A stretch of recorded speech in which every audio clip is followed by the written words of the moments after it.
तो अगर सलमान खान को हम 10 दिनों तक पानी में भिगो के रखोगे तो वो इस तरह दिखेगा। इस दरिया का नहीं कोई किनारा सनम। किनारे का तो पता नहीं, लेकिन आपका दरिया का बीच का रास्ता जरूर दिख रहा है।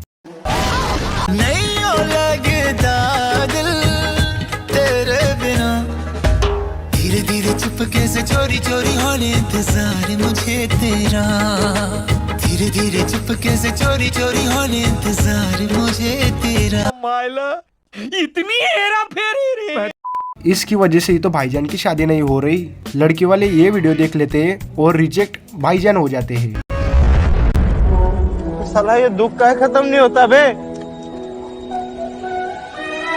हसदे चेहरिਆਂ ਦਾ ਮਤਲਬ ਇਹ ਨਹੀਂ ਹੁੰਦਾ ਕਿ ਉਹਨਾਂ ਨੂੰ ਕਦੇ ਕੋਈ ਤਕਲੀਫ ਨਹੀਂ ਹੁੰਦੀ। ਉਹਦਾ ਮਤਲਬ ਇਹ ਹੁੰਦਾ ਕਿ ਇਹਨਾਂ ਨੂੰ ਤਕਲੀਫਾਂ ਨਾਲ ਡੀਲ ਕਰਨਾ ਹੁੰਦਾ ਹੈ।